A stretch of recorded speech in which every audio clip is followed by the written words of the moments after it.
understands the law. Listen to his take on it. There is cursing. Go.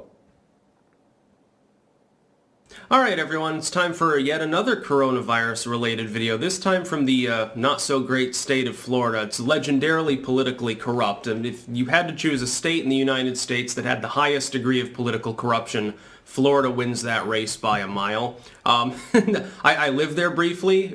You watch the news there or anything else, and it's kind of screwy. It's so weird, it's like a whole other country, or like a non-state entity that's just dysfunctional and dystopian.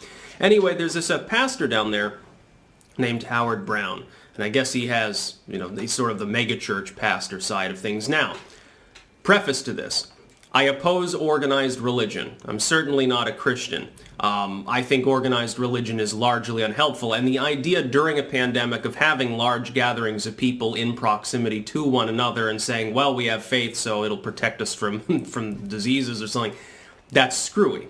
That being said, it is explicitly protected under the First Amendment, and the concept that the state of Florida or any municipality therein, with regards to emergency powers, has the right to prevent people from going to a place of worship and worshiping as they see fit, is blatantly unconstitutional. The First Amendment does not stop existing, does not fall out of full force, because the government says, well, people are getting sick, a flu is going around.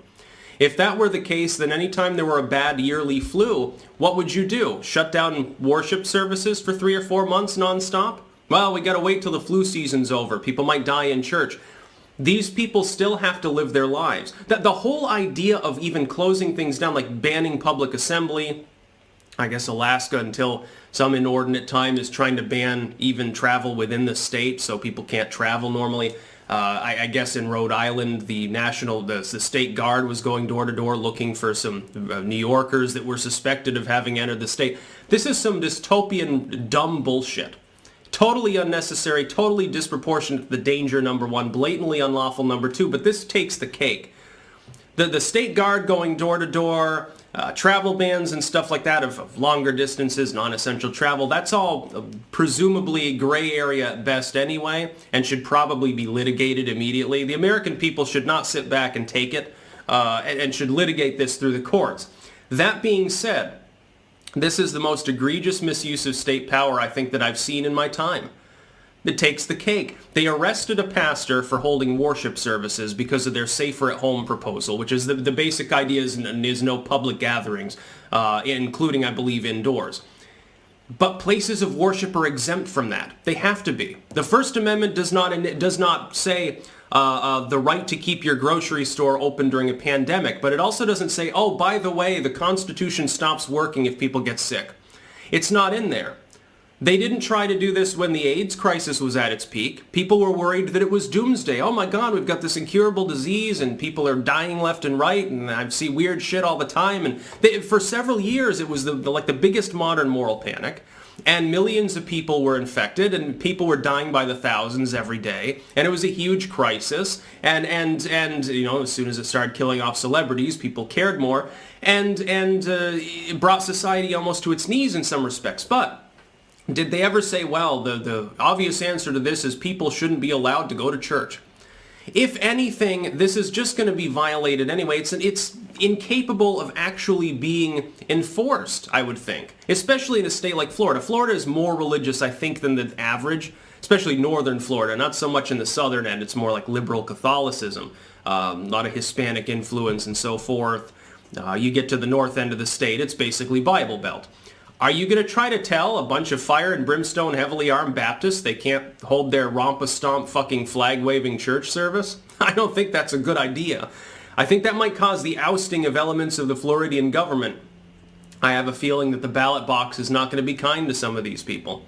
I have a feeling that the people that are involved with this sort of authoritarian purge, which is really what it is, of civil rights, of human rights, a lot of them are gonna pay with their careers. They're not going to end up getting reelected. Probably for the best. This is blatantly unlawful. Again, the fact is the First Amendment explicitly protects free assembly and religion. This is both. This violates the First Amendment on 2 different counts. Kind of violates the Fourth as well when you really think about it. I mean, the idea that it's good optics, by the way, of jailing a pastor for holding worship services. Look, religious people are going to gather, and they're going to pray together and stuff, because that's what they've been programmed to do. I think that it's unhelpful, that you can't pray away the disease. The virus still exists. It doesn't matter if you pray or sprinkle holy water on yourself. That doesn't protect you from diseases. Prayer can't heal diseases. You know, God can't heal amputees. I do believe that. Prayer in and of itself doesn't do anything for that. Asking a deity, oh, will you come down, please cure my staph infection. You should go to the doctor. But if a person is making a voluntary choice to associate with that congregation in a high-risk environment, admittedly, that's no business of the state. It's a normal worship service, and you can't suspend elements of the Constitution. It's like saying, well, there's a national emergency, so we're going to confiscate all your guns. Well, that's unlawful. You can't do that. It's a national emergency, so federal supremacy, states don't have any choice. We're going to tell them what to do. Again, the fact is that the executive branch of the federal government, or the legislative in some aspects, cannot unilaterally suspend the Constitution. It remains in full effect as we speak. That's just the way that it is. Now, there's a tempering of it, unfortunately, because of some of the gray area sort of enforcement that goes on. I think. How can a man who has no respect for organized religion of the church be more outraged about this than a church leader? You want to know why? Because somebody with a mind that works can see, well, these Christians think it's some kind of he's not a Christian. He just has a brain that functions. And then you have church leaders that are willing to get shut down and are against the pastors and churches that stay open. Of course, it's less and less now because I think people started to wake up.